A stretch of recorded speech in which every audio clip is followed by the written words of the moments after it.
Okay. All right, so welcome to our online teacher training program. I want to do a few housekeeping things to make sure we're all on the same page. If you receive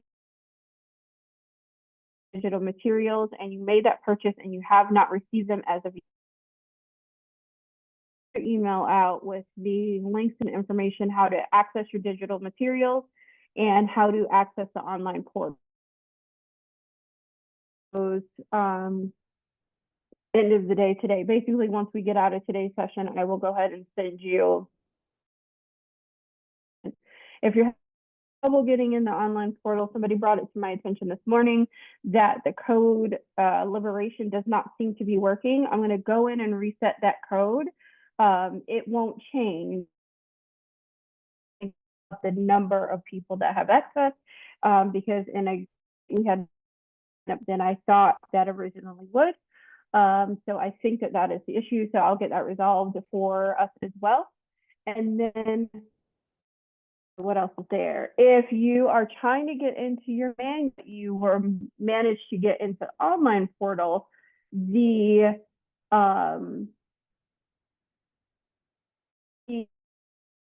email will resolve the portal issue problem going forward as well. So you should be good. Can everyone hear me well, or is it breaking up for everybody?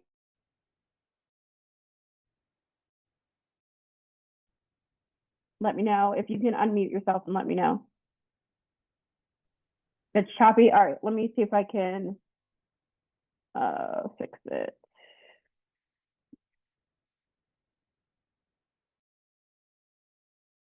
Change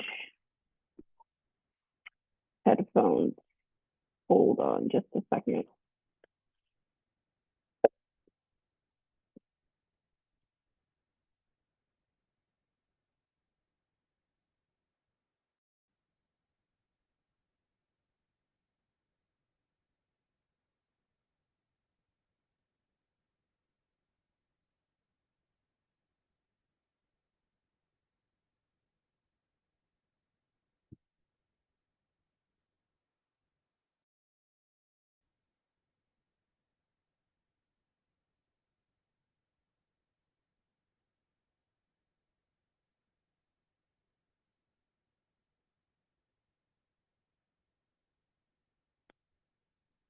Right, so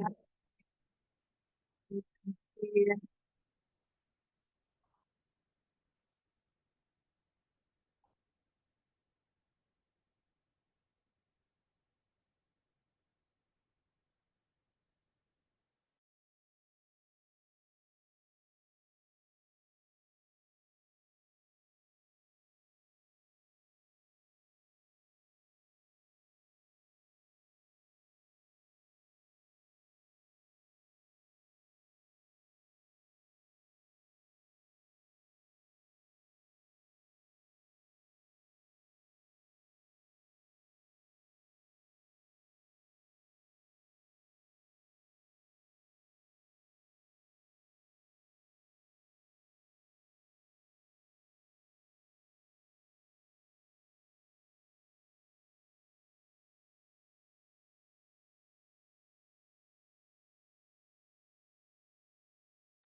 All right, let me know if you can hear me now, if my audio is good. Yes? Okay, great. I think we got the problem solved. And everybody should be in.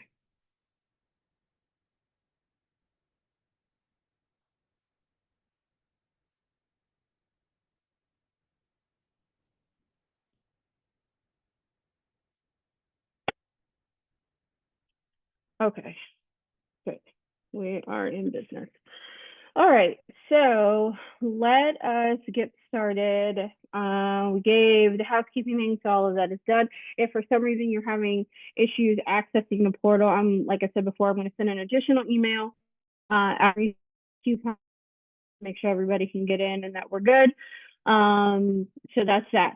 Today, what we are going to do is we are going to go through a lecture series that combines both the yamas and niyamas and oh, I got one person that's struggling. All right, let me fix that really quick. That combines both the yamas and niyamas and post-traumatic slave syndrome. So we're putting these two texts together. We're going to dig into the nitty gritty. Now, I will tell y'all if you feel like you need a break, please take a break. You can turn the camera off, walk away. This is not, let me be the first to say, that this is not a diversity lecture. This is meant to be a lecture that gives space for whatever it is that we need to work through to meld these two things together, if that makes sense. This is the first time that I've taught it in this particular way. So as we go through it, if you have any questions, feel free to ask them along the way. I think I have it set up where everyone has the ability to unmute yourself, excuse me, if need be. So feel free to take advantage of that. Last piece of housekeeping business. Once I am done teaching this weekend, the recording of this will be up by Friday of next week. So if you need to log back into the portal, if you want to go back and watch it again, you're definitely welcome to do so. If you miss anything or have to leave and come back or something to that effect, and you happen to miss anything, you can always go back and watch it. Just know that it won't be available at least until Friday of next week. So let's go ahead and jump into this.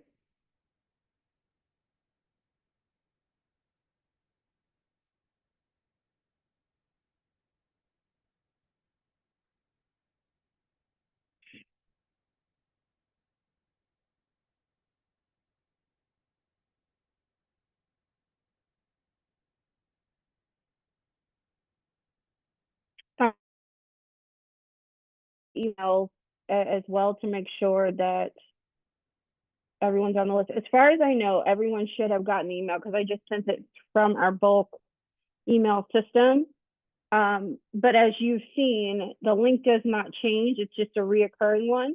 So if for some reason you can't get into a meeting, a monthly meeting, just use the previous links that you had because I did purposefully make it the same. So that way everyone will continue to have access as we go through training.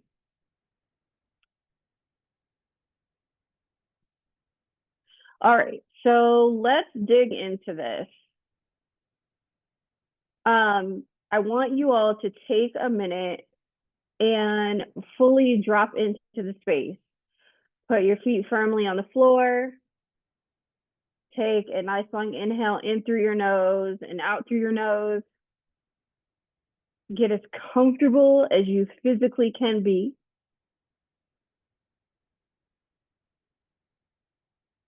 And let's center into the largeness of this topic, the discomfort that this topic may bring up.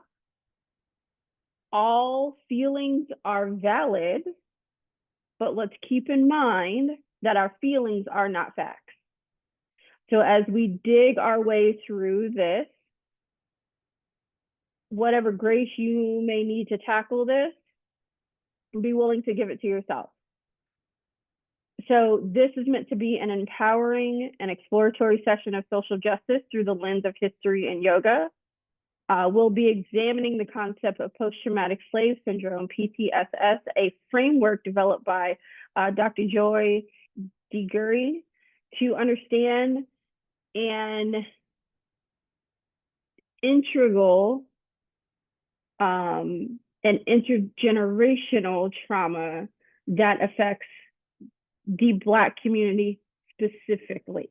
Now, I will specifically say that I did not choose that I chose the words Black community on purpose, because that is directly who I am talking to, because it directly relates to the majority of the experience that exists on this within this lecture, and I cannot speak to someone else's experience. So this is why I'm starting here. Does that make sense to everyone? Okay. And since I didn't say it before, I will say it now. If you can turn on your camera, please turn on your camera, because it makes it so much easier for me to lecture to faces as opposed to lecturing to just your names on the screen. So if you can turn it on, please turn it on. I appreciate it. All right. So, so what we're doing is connecting with the yamas and niyamas and the yoga kind of blueprint. We all have a baseline understanding, and we all want to have a baseline understanding that the yamas and niyamas are like this ethical blueprint that is telling us if we want to live a yogic-esque life, here's how we can go about doing it. Now, it does not mean that we get it all right all the time. And it does not mean that if you're not doing exactly this, that you're not a yogi. That's not what we're saying here. What we're saying here is, here are the things that we ascribe to as people, but we're also fully aware that we're living in the world that we're living in, and that it can be kind of a dumpster fire.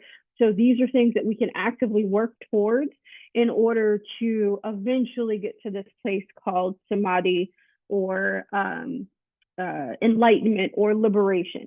Now, the other piece of this that I'll tell you is that that liberation that we're seeking, it comes in fits and starts and pieces and parts along the way. Why? Because we fully know that there are things that we've made peace with along the way that plagued the shit out of us years ago, that just no longer, they just don't bother us anymore, right? We grow out of it, we phase past it, especially for those of us who are our parents. If your kids are older now, remember how stressful having toddlers was? This shit was wild. It was wild. But now that they're older, you're like, oh, all right, I made it. Like it doesn't, it doesn't sit in your spirit like that. I spent a lot of time, because I had 2 kids under 2 that I do not recommend. I spent a lot of time questioning my sanity and like just counting down the days. I will never forget. I was so pumped when both of them could go to the potty and we were out of diapers. You remember how stressful that was, right? And now I'm just like, all right, I made it. That is a little bit of samadhi. We have made peace with that situation. Or let's back up. Remember that nagging urge that you've had before to do that one thing, right? You're like, I got to do this thing. I'm going to tackle this. I'm going to make this my goal. And then you hit the goal and you go, okay, I'm there, rest. I'm good. You're on to the next thing. You've made peace with that thing. You've been enlightened by that thing, and now you can move on. Does that make sense? So it's not that this is like this totality of enlightenment where you're like, I am here and I have arrived. Now all things come with me to this set arrival. No, that is not how it works. It's fits and starts, it's pieces and parts, and the ups and downs that exist in life, it also ebbs and flows with what we value. Because the things that we valued in our teenage years are not the things that we value now as adults, right? Like you could care less about high school drama. But when you were in that phase and space in life, it was the thing that you lived for, or you were so steeped and wrapped in, right? Going through the phase of, someone wants to be friends with the mean girl. I don't give a shit about the mean girl now, because she's probably just a miserable adult and I have zero interest in playing those games. But at that time, it may have been the most important thing.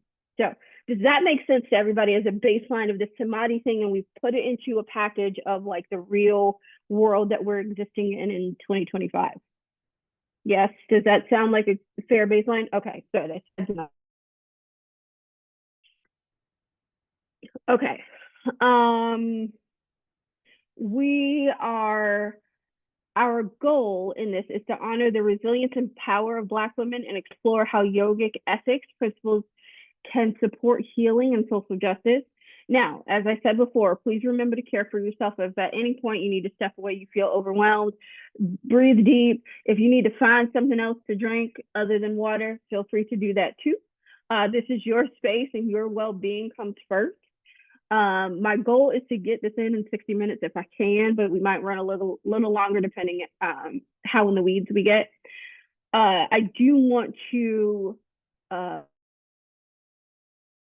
the historical roots and the impacts that post-traumatic slave syndrome has on all of us in the things that play out in our everyday lives that we don't even necessarily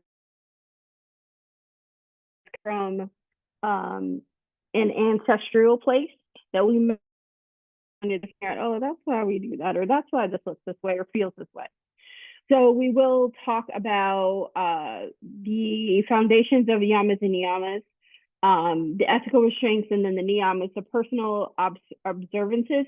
So the ethical restraints are I consider them the basic tenets of just being a decent person. However, also think of them, let me say it this way, the basic tenets of being a decent person to self and being a decent person in community. So ahimsa, nonviolence, making sure that you're being kind to yourself, making sure that you're being kind to others. All right. All right.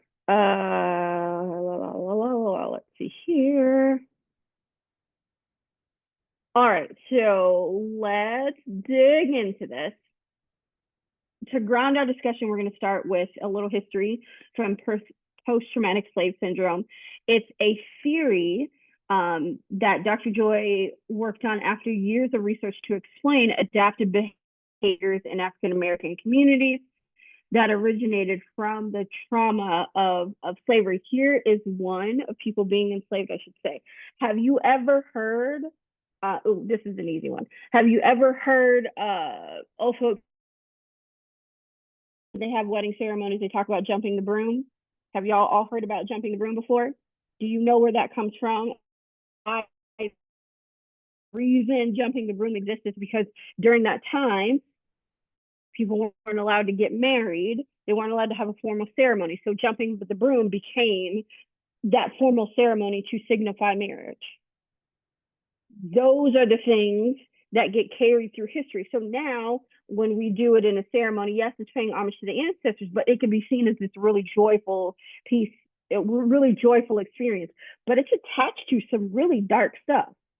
Now, as Black folks tend to do, we carry it through history and turn a bad thing into something good.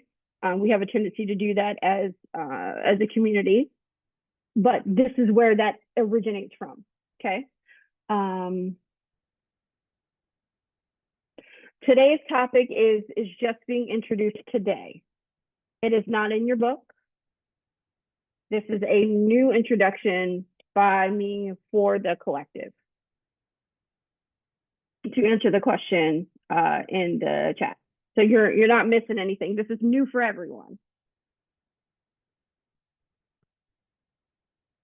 Okay. Where am I here? Make sure my notes. Okay. So the book itself is talking about, obviously speaks child roots actually existed there, and this false kind of belief that was created about the inferiority of the Black race as it stood during that time. And it allowed for kind of this oppression to continue. So this trauma was endured over a set of years, over many of years, with no opportunity, or up until now, there has not been a clear opportunity or space to heal and recover from those things that happen. So what happens is the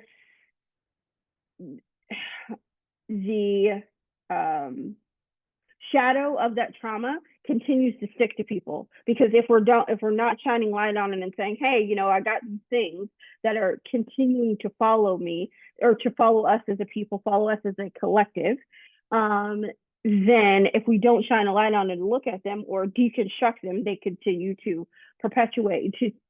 be perpetuated throughout history in some way, shape, or form. I will say, from a generational perspective, I think this is just my take, feel free to chime in, that we spend a lot of time now at our ages talking about therapy. We're quick to be like, go to therapy, find somebody to tell your business to, you know, find a friend, whatever. And my parents, that was not a thing. That was not a conversation they were having. I don't know about y'all, because I'm 42, who have older parents. Were your parents talking about therapy? Conversation? Were we unpacking some of these ideals, or were we taking these things with us and pretending like, you know, basically pretending like we were okay and we just go along to get along? Were we talking about therapy at all? Was that a conversation that was allowed? It was only like in extreme cases. Or like did that conversation come with a particular? Okay, that's what I was gonna say. You took the words right out of my mouth. Or was it because of, you know, something extreme had happened, and then it was like, okay, well, now you gotta go, because there seems to be no other way but this. Yeah. Or did it have a stigma attached to it, that because there are things I've heard before, only such and such people go do that. We don't do that. Yeah, okay. Collectively, what is that thing? What is that keeps us stuck in that place, that says that we are not allowed to unpack this trauma, that we just have to, you know, put it on like a backpack and just keep carrying it with us? Now, I will say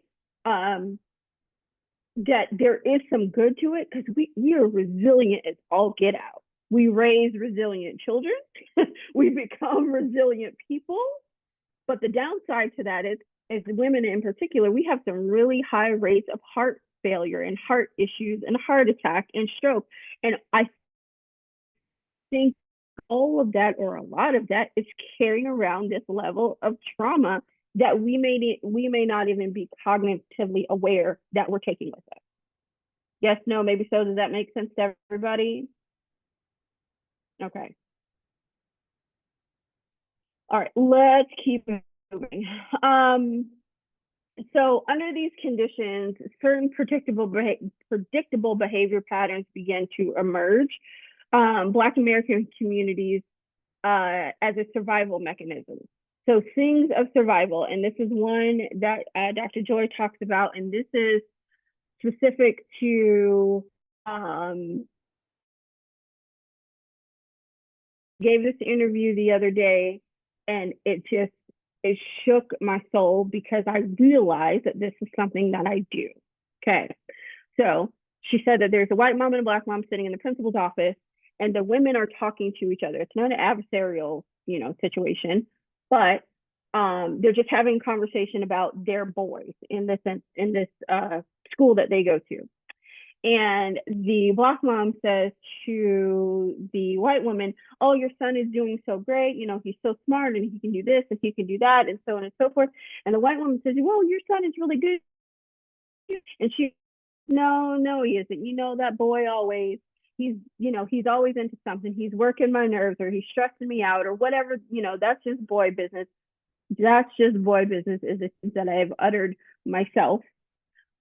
What Shannon says is that comes from a place of, years ago, the men that you were in proximity to were going to be sold, were going to be given away. So you downplay their abilities in order to keep them safe, because you don't want to shine a spot. To say, oh, they're great, and they're this and that, inherently was dangerous. Now here I am, hundreds of years later, rather, doing the exact same thing. Because if you don't see him, then you can't take him from me. If you don't see him, then you can't hurt him. If they don't see us, then they can't hurt us. To you all before, actually no, because I have not seen y'all. Yes, Bell Hooks talks about this as a means of safety. I don't know if all of you have seen the series that I started, White Women Are a Menace in the Yoga Space. Have y'all seen that on our Instagram? Okay, that is purposeful. I'm trying to give a space for cathartic stories to be told. Giovanni, I see the applause and I appreciate it.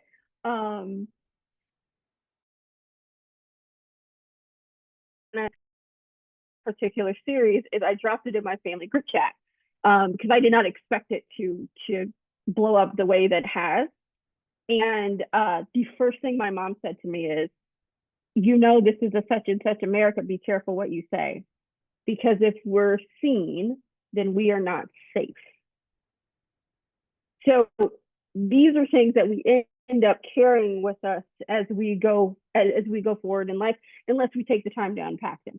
Someone did make a comment, and this is my favorite one today. They were like, I love this table shaking energy. I have taken that comment with me every time I make a new one of these videos to make sure I'm doing it from a place of, let me come shake this table, because we need to say these things. They need to be said out loud. In unpack and kind of do this work that we're talking about in this lecture. Does anyone have questions before I keep on keeping on? Or comments? I think everybody can unmute if you do have something to share. Where can I find that White Women? Because I'm not on Instagram. It's on our Facebook as well, Okay. and it's on my TikTok as well. So if you use either of those, Okay. and it's on YouTube.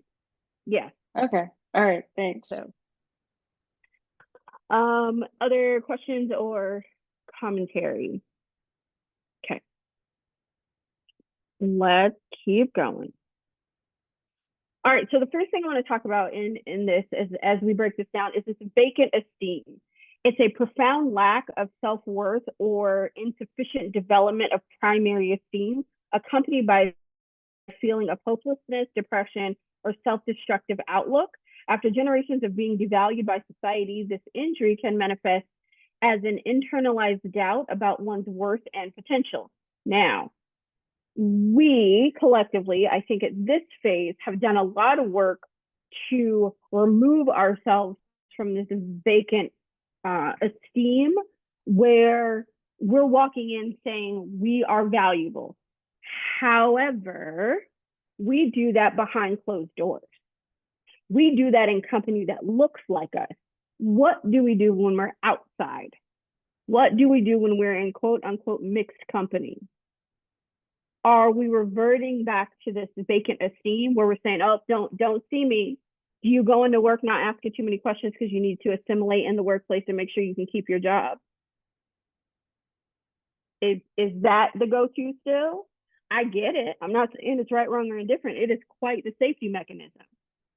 But are we vacating our dignity, our personal beliefs, our self-worth, and our self-value so we can assimilate in a situation, or assimilate ourselves into a situation, so we can hold on to whatever we've been told that we deserved in this moment?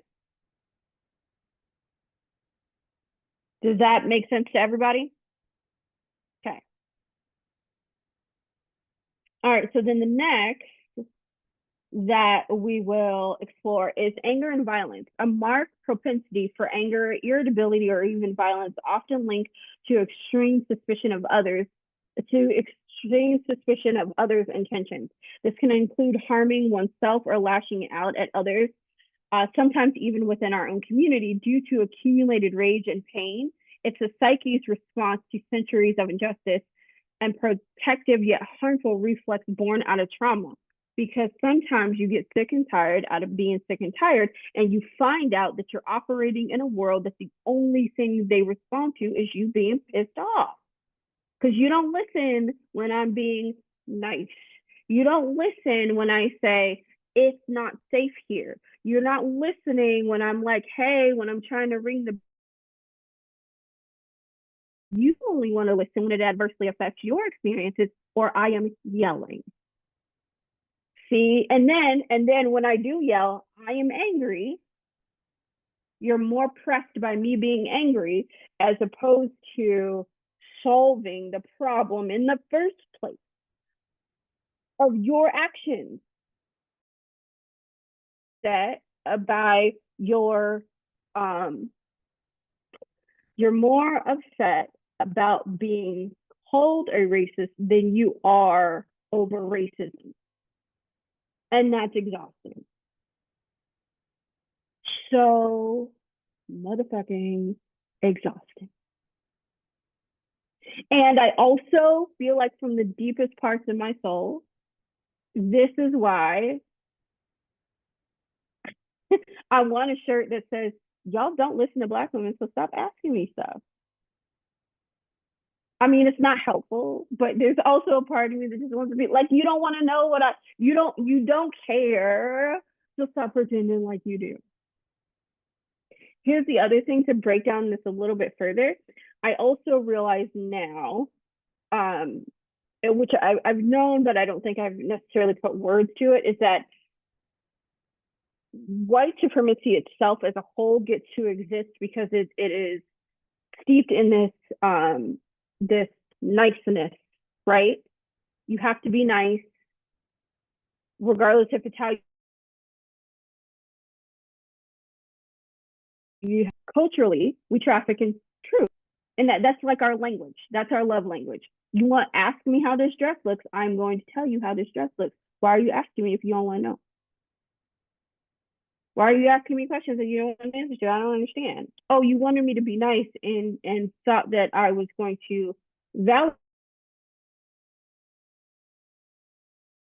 Is my esteem at this point does not need your outside validation in order to feel whole, whereas your esteem needs you. Yes, we must be orderly. Do what they say, be a good duck. I've had this conversation with a lady regarding my children. You don't get to be rude to him just because he's not a good duck. The ability to not be a good duck will serve him well. She didn't like me, but that's okay. That's fine. Words. Just a second. Oh, okay. All right. So then, lastly, that anger and like anger and violence. Here's the other thing too: is I noticed when it comes from an anger and violence place, that's the only time that they listen, and it also feels like that's the only emotion that they understand. Like they don't have this nuanced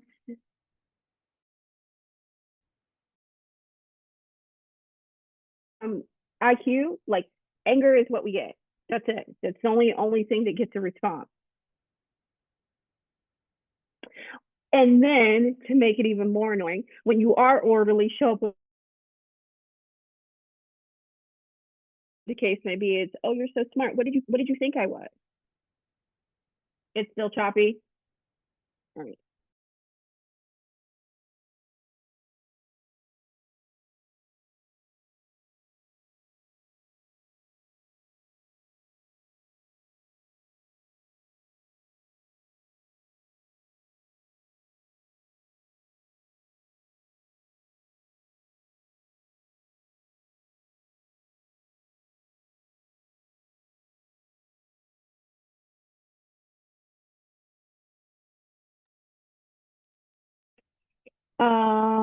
All right, is it a little better? Yes, okay. It's back. Okay, good. All right, so let's keep on going. So the next is internalized racism. It's racist socialization when oppression is turned inward. This includes learned helplessness, a distorted self-concept, and even a disdain for others' own culture. In other words, the negative messages of slavery, colonialism are absorbed so deeply that it can cause Black individuals to unconsciously mistrust or devalue themselves and each other. This is what I talk about all the time as internalized racism. In other words, people show up to, okay, so let's say 3 women show up to a job, 3 Black women, they're the only Black women that exist in this space. 2 of them show up, quote unquote, professional. When I say professional, you know what I'm referring to, right? Nobody needs me to explain between the lines, right? Okay, show up as professional. The 3rd one shows up as their full Black ass self. And it causes this internal discomfort with the other 2. Why? Because internalized racism says Black people don't get to show up as Black people in white spaces. You should not be doing this. This is not okay. This is not safe. They're not going to accept us in this space if we show up as our full self. If our hair is braided or our fro is out or we're wearing bright colors, whatever the case may be, that's not how they do it around here. Internalized racism says it's not okay to be loud. It's not okay to swear. It's not okay. You must assimilate to whiteness in order to be in this space. And if you're not, then there's something wrong with you, not that there's something wrong with the racism that is going on in the space. That's what internalized racism says. Internalized racism says we go seek validation from an organization that is outwardly, let me back this sentence up. Internalized racism says we go seek validation in the yoga space from an organization who has a systemic race issue to begin with and beg them to tell us that our yoga teacher training is valid. That's what internalized racism says. Us living in our truth, it says, I don't need you to validate me as a yoga teacher. I'm equally as good, if not better, and I don't need your stamp of approval to tell me that I'm good and good enough to be here. Everybody with me? And internalized racism is so, so dangerous. This is how, in the political space, we get the Black folks that are on the other side that end up voting for things that bring them harm. That's how you get that. The greatest trick that the devil ever pulled is convincing the world that he doesn't exist. This is that. Yes, no, maybe so, friends? Okay. I know that y'all didn't expect to get all this in a yoga teacher training, but welcome to us being different. And these days, I would be doing y'all a disservice if we didn't talk about this stuff because it directly affects our experience when we show up to teach people. Thank you. I'm glad that y'all are enjoying it. Okay, so next, as a yoga teacher in training and as Black women who may recognize some of these patterns in our communities and ourselves, understanding that post-traumatic stress syndrome gives us historical context for present-day struggles. It affirms that many challenges, not just personal failings, they are not just personal failings, but are an inheritance of trauma and the things that our ancestors endured. This perspective invites us to approach ourselves and our students with greater compassion. Nothing is wrong with us. Something is wrong with what's been done to us. And we now are in the process of healing and reclaiming spaces in a safe, graceful, fun, inviting manner. So importantly, post-traumatic stress syndrome is not about blaming the present. That's not what we're here for. And it also does no good. But it is about acknowledging the history and understanding better so we can heal. Because if we don't understand it, it's very hard to fix a problem that you don't have a full understanding of what it is in the first place. We have also inherited, like I said before, tremendous strength and resilience. Enslaved Africans and their descendants develop adaptive behaviors to survive. And many of those are really, really, really, really useful still today. We're really creative. We have some serious spiritual fortitude and a deep community connection that I swear to you, you cannot get anywhere else. Here's a silly anecdote for Black community that is still fun to me to this day. Now, I went to the International Pole Convention, because y'all know we pole dance around here as well too. We went a few years ago, two years ago now. And there was this white couple that came, and they were an older couple, and they were just about this life. Now we are at the Black Girls Pole Showcase. This is a showcase that gets open to the surrounding community. They fill the entire floor section of this theater, and they fill the rafters. And this probably seats maybe 10, 20,000 people. This showcase fills this area, okay? So this couple is here. They happen to be friends with somebody else. And the audience says, well, the announcer says, well, whose birthday is it today? The man gets up and he says, well, I brought my wife because it is her birthday and I'm here to celebrate her. This is an older white gentleman and his very white wife. So in a room full of Black folks, he gets up and says, it's my wife's birthday. Can you sing to her? All right. So of course, we will oblige the singing of Happy Birthday. Which version do you think we sang? Which one? That's exactly what we did. And what's wild to me is I am from Florida. We were in Baltimore, Maryland. Everyone, absolutely everyone, sang Happy Birthday to this woman in the exact same way. She's probably never heard it before. That's community. That's that thing that I tell people about when I'm trying to explain, like, why is it so good to be Black? It's that no matter where I go, there are ties that bind us in the most amazing ways. In the most amazing ways. So, yes, there's trauma and strife and healing that we need to do, but there's some damn good things to be proud of too. As innocuous as the Happy Birthday song is, as small as that can be, that small thing is also a really big thing as well. If I make reference to the color purple, y'all know what I'm talking about. If I make reference to bell hooks, y'all know what I'm talking about.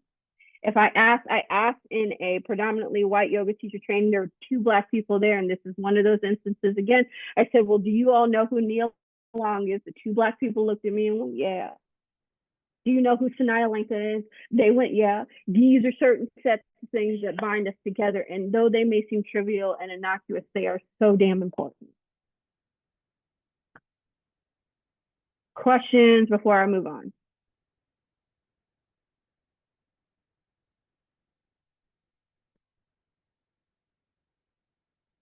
Yeah, and I think you're right.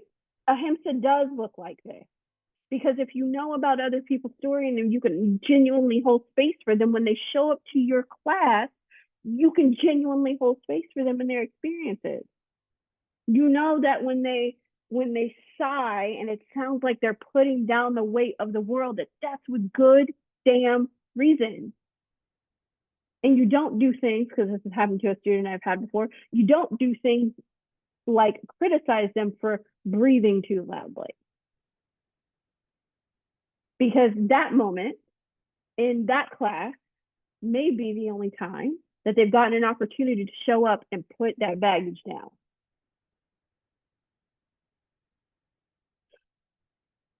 Y'all, I'm just going to try really hard to do this in under an hour, but clearly I'm not going to make it. So we're going to extend this line, but I want to give you this last paragraph on in this first section, and we will pick this up again the next time we meet, because I do want to honor our time as much as I possibly can. All right, so as I said, it's not about blaming. It's not about blaming us at all. These are things that have been passed down through generations that we're taking the time to peel the layers back and take a look at. Our ancestors endured unimaginable hardship, yet maintained hope. They fought for freedom, sang songs of liberation, and participated in communal care in a way that that is just so uplifting and important. In this way, the historical and spiritual dimensions of post-traumatic stress syndrome are intertwined. Trauma has wounded, but spirit has always tried to mend. And I think that resilient spirit that we have, that's us trying to mend in some way, shape, or form. Okay. Questions about what we went over today? This is nowhere near the end of this lecture. I have quite a few more pages left to go through, but I do want to honor our time. Yeah, I was dropping a question in the chat. I'm wondering if we can name, so this is absent, right, in many of our white yoga spaces. And so the absence of that has to have visual symptoms.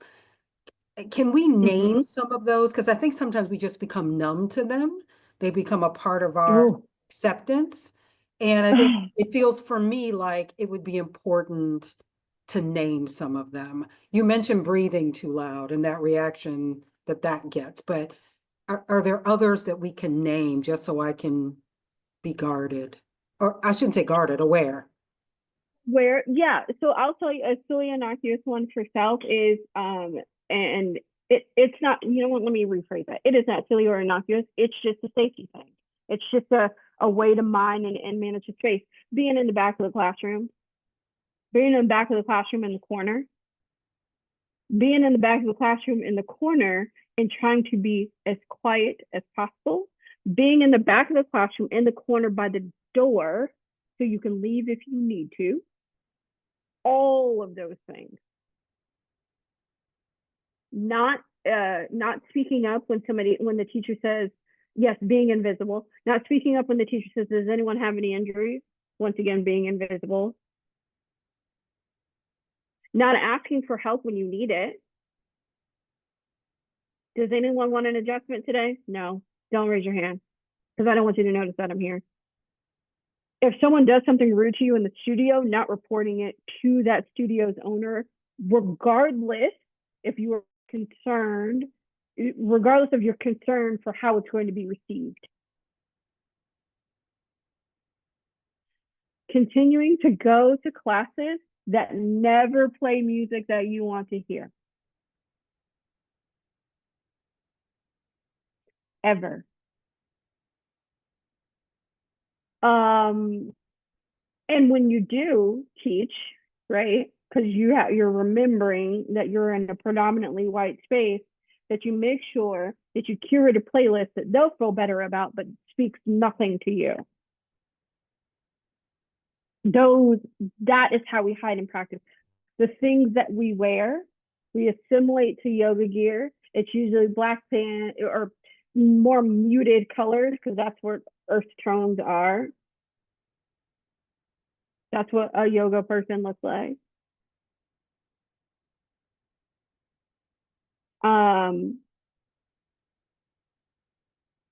Thinking that teacher training has to be done a certain way. I'll say that for myself directly. It's been a lot of years, especially in the first few years of doing teacher training before I moved it online, thinking that it had to look a certain way in order to be effective. And that is not the case by far. That is not the case. Realizing that the thing that we offer here is so of value to people that it doesn't matter what they're doing over there because you can go get that anywhere. You cannot get this somewhere else. I had to learn that was of value, that the things as teachers, for all of us, the things that we have to teach, our experiences are valuable. And they are valuable to other human beings. And that in itself is a form of service that should be given. Does that answer your question? Another silly one is when you go into the bathroom and especially if you take hot classes and you want to wash your hair and the only shampoo that they have is not for you. Right. Those are ways that we shrink, and you never say anything, and then years later you become really great friends with the studio owner who is now your best friend, and she changes the shampoo for you because now there's one in that bathroom that everybody can use, and you can too. That's what it's like not to shrink in a yoga space. It took me years to do that, and I'm friends. I mean, like, I'll bail you out of jail friends with this person at this point. Like, we have been through some shit. So, and it took me a very long time to feel comfortable enough as a human being. And the other part of this, and I want to give this to all of you because I just realized this the other day, 10 years in. When we show up to teach, we're showing up offering our humanity for criticism. We're not showing up just saying, here is my class. I'm saying, here's a piece of me, and there's a vulnerable space, and I'm willing to put it up for judgment, and I'm bringing a piece of my culture along with me. That feels way different. It feels way different if you're doing this in predominantly white spaces. You're going to still be guarded. And I would be remiss if I told you that you kind of should still protect your heart. Because you have to exist in the outside world. I'm not the yoga teacher that's going to be like, don't take your ego with you. No, fuck that noise. You better take it with you. You're still existing in a predominantly white space. Take it with you. And just don't put up with bullshit. Questions? Other questions? How did we feel about the beginning of this lecture? Good? Okay. Are we off to a good start? This is good. This is my first time integrating these two things together, and I've wanted to do it for years. I am going to write a book, and it will be titled White Women Are Menace in the Yoga Space. I pray I can get it through publishers and that they won't ask me to change it. But it's not to be ugly. It's not to be ugly. It's just be real about the fact that, look here, y'all want to be about this healing life, but you're doing damage to people in the meantime. And let's check some of that. I could self-publish. Yeah, I could, but I want it on big shelves. Like, I want it in their face. And I also want the same, this is that value thing that we just talked about before. I want that same, like, you got a $50,000 or $100,000 book advance. Now go sell these books because you can. Like, I want that level of clout because it's going to take that amount of work to put this out into the universe, right? So I feel like we collectively, because the things that I do, get paid to each and every, it deserves that kind of clout. It deserves that kind of cachet because it's good work. And these are stories that need to be told. Other questions, any other feedback before we call it a day? Cool. All right. Now, the other thing I will let y'all know is that we're going to take the same talk to studios because I do. What about publishing on Haymarket? Can you explain Haymarket to me again? Or again, can you explain it to me more because I'm not familiar? I want to take this to other yoga studios as well. Myself and Ronnie, the studio owner that I'm friends with, she teaches this from the other perspective, and we do it as a duo. We've been doing this in teacher training at her studio for a few years now. She runs a racist and recovery group. So when I tell you she's about that life, she's about that life. And she's the counterpart to the portion of this that I teach. So somebody mentioned something about publishing. What were you asking me about? I'm not familiar. So if you could fill me in. Haymarket, I don't know what that is. Oh, I mentioned them because of the work that they do in the books they publish. Because are you familiar with, what is her name? Actually, I just moved all of my books, and have you ever heard of the book We Do This Till We Free Us by No, I haven't. Okay, so Haymarket is who publishes her work, and a lot of other Okay. great work from other people of color, and also just everyone, like lots of mutual aid, lots. Okay. But yeah, I'm just saying with the work that you're doing All right. and what the book you're talking about, that they feel like they could be a good fit. They might be it. All right. I was gonna shop it till I got a yes. That was my plan. And keep asking, what I've learned in the work for yourself world that is closed mouths don't get fed. So I'm gonna put the email out and see what I get until somebody says yes. That was kind of how I was gonna take this on, but I appreciate you letting me know. So that'll be another one that I send it to, and we'll see what we get. We'll send a proposal off and see what we get. I'll send it out that way. But any other questions before we close for today? We will pick up this same lecture next month. This gives you a month to digest. Your homework, this is not a written assignment. This is a thought experience. One more word, experiment is the word that I want. As you go through these next 4 weeks, see if you can unpack where these trauma responses show up in your everyday life. See if you can pinpoint these moments. If we can start to peel the onion back. Now, I have to give the disclaimer, because when I go giving homework assignments, that's going to shake the table in your regular life. All right. Let's make sure we take our boundaries and discernment and rules and do this with a little common sense. Don't go lighting any unnecessary fires. Maybe we unpack these things at the end of our day and not in the middle of our day where we still have to have jobs and deal with other folks. Okay. But where can we be more aware, and where have we internalized some of these behaviors? And check ourselves. Make this an inward experience. Where can we check ourselves to behave and act differently when we are confronted in these situations? One for me, just to give you an example, I no longer go to the store this particular store if I can help it. I'd gone to Walmart, I'd gone a few times, and every time I went there, I was followed in the store, and I was so tired of it. But prior to starting to do this work and dig in, I would just leave and just be like, I'm not going to come back there. However, I had to go there for something specific, and the same thing happened again. And finally, I was like, I need to speak to your manager. I became the let me talk to your manager person. And I'm like, I don't want the shift manager. I want the store manager.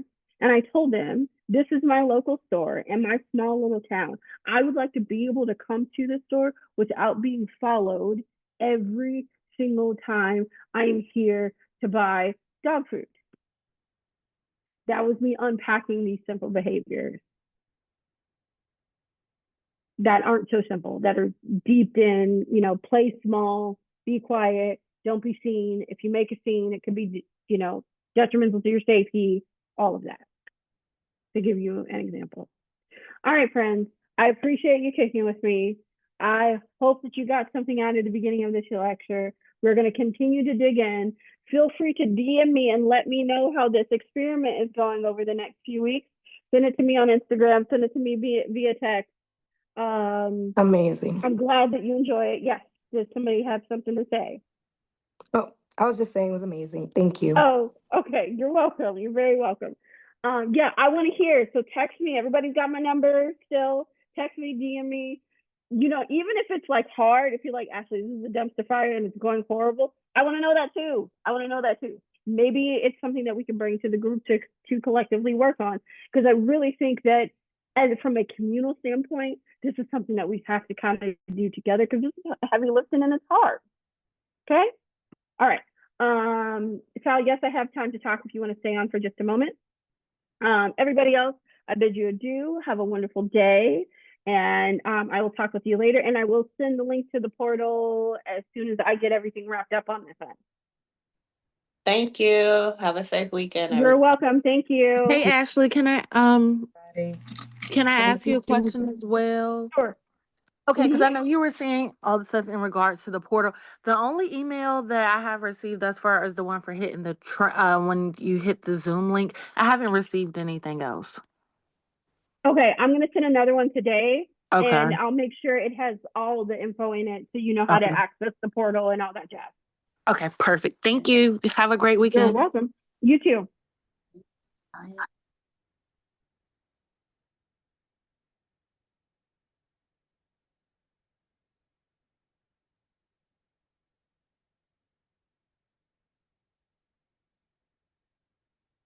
Okay, who else needed to stay on and had a question for me?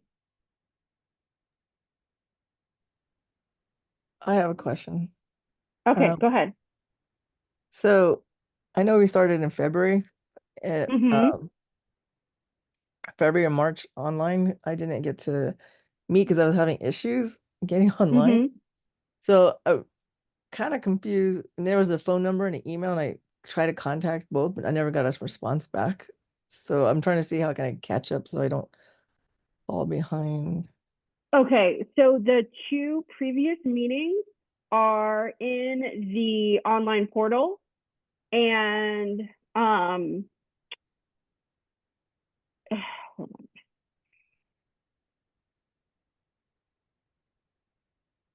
on. The previous meetings are in the online portal, so you can go and get access to them.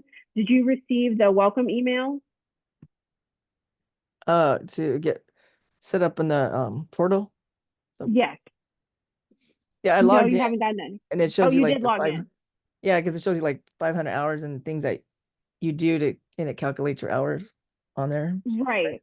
If you log, Lord have mercy, if you scroll down to the bottom of that page, it'll say February and March, and those 2 meetings are right there, and you can click on them and watch them. Oh, okay. Yeah. And Okay. then this one, if you missed any of this one today, but I think you were on from the beginning, I'm going to add today's meeting to that as well. Okay. So